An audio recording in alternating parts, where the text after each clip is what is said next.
Assalamualaikum warahmatullahi wabarakatuh. Perkenalkan, nama saya Yusak Laswa Irhami dengan NIM 2020 53007 dari kelas P. Di sini saya akan mempresentasikan tugas ketiga tentang materi desain penelitian dengan judul Case Studies Research. Nah, desain penelitian yang merupakan pedoman dalam melaksanakan penelitian. Nah, dengan tujuan mahasiswa memahami desain penelitian dan mendesain sebuah penelitian kecil dari sebuah studi kasus. Desain penelitian merupakan pedoman dalam melakukan proses penelitian, di antaranya dalam menentukan instrumen pengambilan data, penentuan sampel, pengumpulan data, serta analisa data. Dengan pemilihan desain penelitian yang tepat diharapkan akan membantu peneliti dalam menjalankan penelitian secara benar. Tanpa desain yang benar, seorang peneliti tidak akan dapat melakukan penelitian dengan baik karena tidak memiliki pedoman penelitian yang jelas.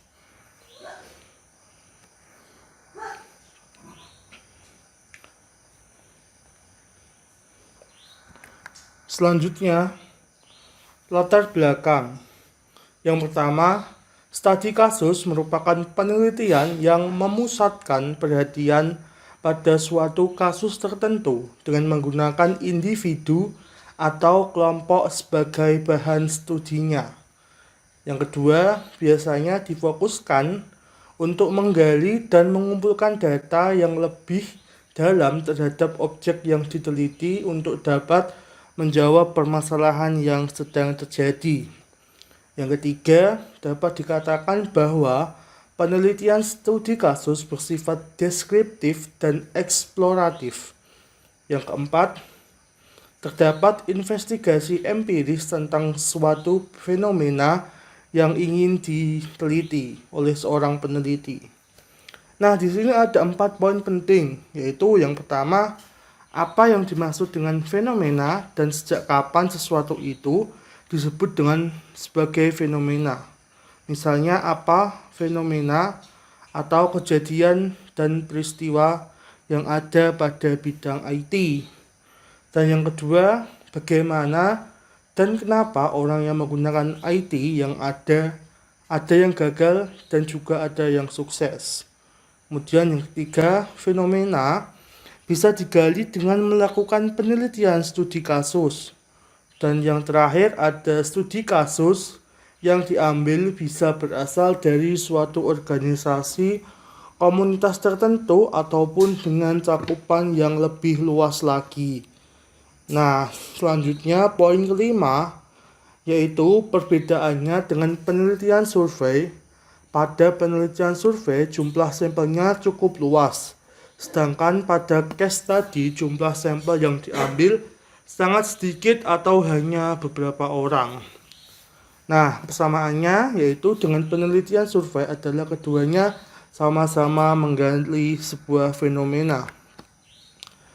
Nah, di sini terdapat beberapa konsep menurut ahli atau pakar. Yang pertama ada Yin. Pada tahun 2002, Yin pernah berstatement jika studi kasus dapat digambarkan sebagai proses pencarian pengetahuan yang empiris untuk menyelidiki dan meneliti berbagai fenomena dalam konteks kehidupan yang nyata. Yang kedua, Pollitt and Hangler pada tahun 1992 berstatement bahwa studi kasus berfokus pada penentuan dinamika mengenai pertanyaan lebih lanjut mengapa seseorang berpikir, melakukan sesuatu, atau bahkan mengembangkan diri. Yang ketiga ada Tellis pada 1997 yang berstatement bahwa studi kasus merupakan metode yang memiliki unit analisis yang lebih mengacu pada sistem tindakan yang dilakukan dibanding pada individunya sendiri atau suatu lembaga tertentu. Yang keempat ada Flieberg pada tahun 2006 Nah, dalam riset yang menggunakan metode ini dilakukan pemeriksaan longitudinal yang mendalam terhadap suatu kejadian atau kejadian dan keadaan yang disebut dengan kasus dengan menggunakan cara-cara sistematis dalam melakukan pengamatan, pengumpulan data, analisis informasi, pelaporan hasilnya. Sebagai hasilnya akan diperoleh pemahaman yang mendalam tentang mengapa sesuatu terjadi dan dapat menjadi dasar bagi riset selanjutnya. Studi kasus dapat digunakan untuk menghasilkan dan menguji hipotesis. Selanjutnya ada statement dari Yin tahun 2002 dan Lamnek tahun 2005 menyatakan bahwa studi kasus adalah suatu strategi riset penelaahan empiris yang menyelidiki suatu gejala dalam latar kehidupan nyata. Strategi ini dapat menyertakan bukti kuantitatif yang bersandar pada berbagai sumber dan perkembangan sebelumnya dari proposisi teoritis.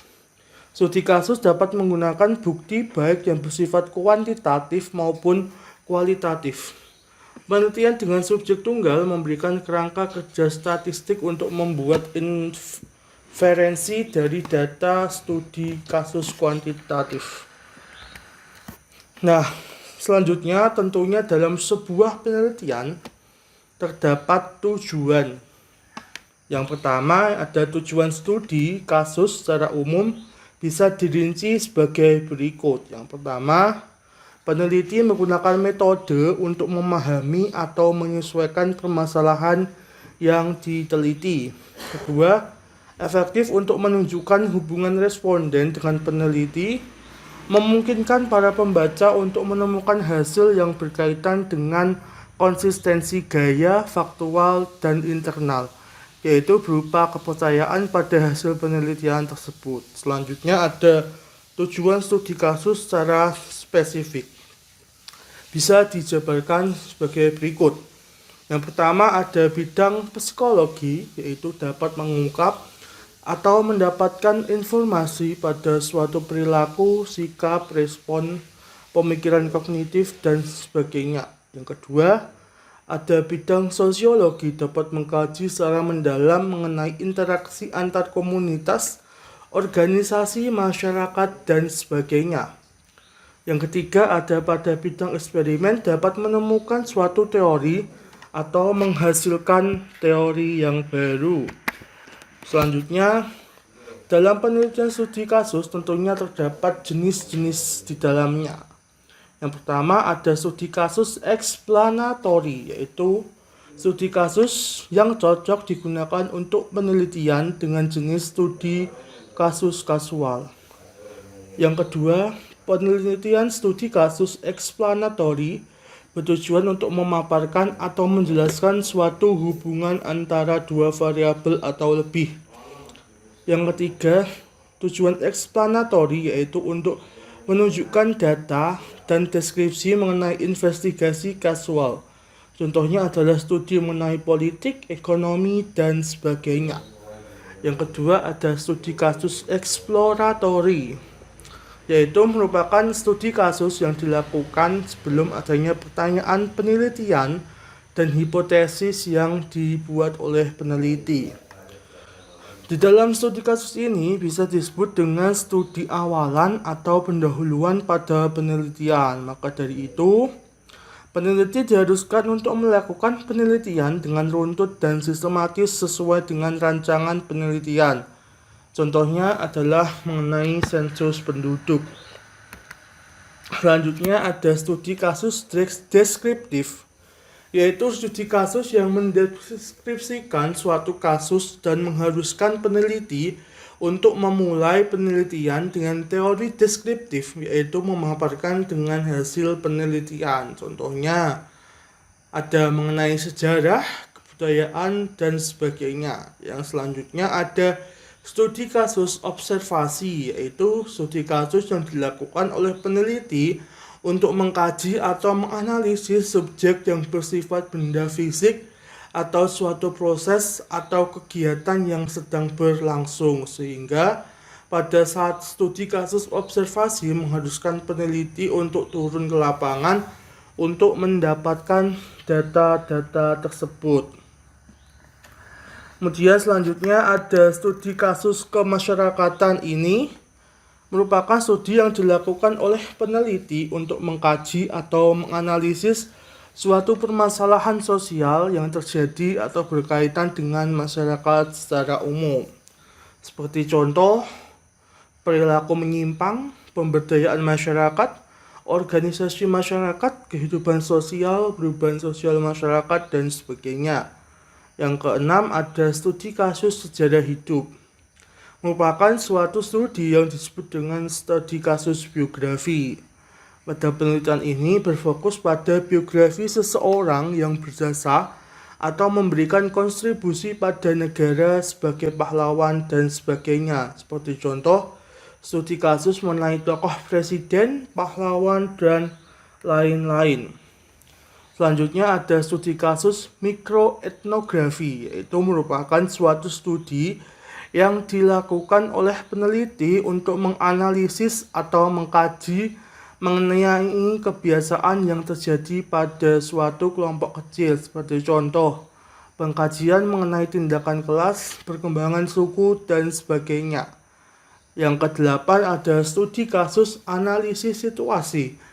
Merupakan studi yang dilakukan untuk mengkaji atau menganalisis keberadaan dari suatu kasus yang sedang diperbincangkan atau kasus besar di masyarakat, seperti perkembangan teknologi, pengaruh penggunaan media sosial, dan sebagainya. Kemudian, bentuk studi kasus berdasarkan permasalahan penelitian. Yang pertama ada studi kasus instrumentan tunggal. Merupakan studi kasus yang menganalisis atau mengkaji sebuah kasus dan menjelaskannya dengan deskripsi. Pada penelitian ini, kasus tersebut menjadi instrumen atau untuk penggambaran secara rinci.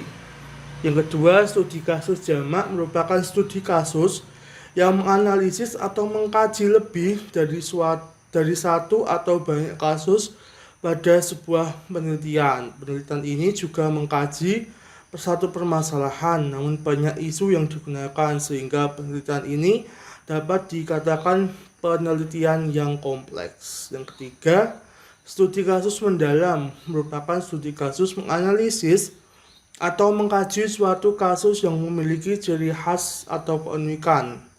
Penelitian ini hampir mirip dengan penelitian naratif, namun prosedur dalam kajiannya lebih rinci sehingga sangat berkaitan dengan konteks. Nah, kemudian selanjutnya ada ciri-ciri penelitian studi kasus yang baik. Nah, ciri-cirinya yang memiliki karakteristik sebagai berikut. Yang pertama, memandang objek penelitian sebagai kasus atau permasalahan. Yang kedua, memandang kasus sebagai fenomena yang bersifat kontemporer, dilakukan berdasarkan kenyataan atau fakta yang ada, menggunakan berbagai sumber data untuk diteliti, menggunakan teori yang sesuai sebagai pedoman atau acuan penelitian. Nah, di dalam penelitian studi kasus tentunya terdapat kelebihan dan kekurangan. Mari kita simak kelebihan atau keunggulan dan kekurangan pada suatu penelitian. Yang pertama, ada kelebihan atau keunggulan peneliti studi kasus, yaitu studi kasus dapat mengungkap hal spesifik, detail, dan rinci yang tidak bisa dijelaskan dengan penelitian yang lain. Selain itu, penelitian studi kasus juga dapat menguak makna di balik permasalahan atau fenomena yang diteliti dengan kondisi yang apa adanya. Selanjutnya, studi kasus tidak hanya sekedar memberikan laporan yang faktual, akan tetapi dapat juga memberikan suasana, nuansa, dan pikiran yang dapat dikembangkan menjadi bahan penelitian selanjutnya. Nah, yang kedua ada kekurangan atau kelemahan penelitian studi kasus, itu pada penelitian kuantitatif studi kasus agak dipersoalkan karena segi reliabilitas, validitas, dan generalisasi. Studi kasus tidak terlalu cocok dengan menggunakan penelitian kuantitatif karena tujuannya menggeneralisasi.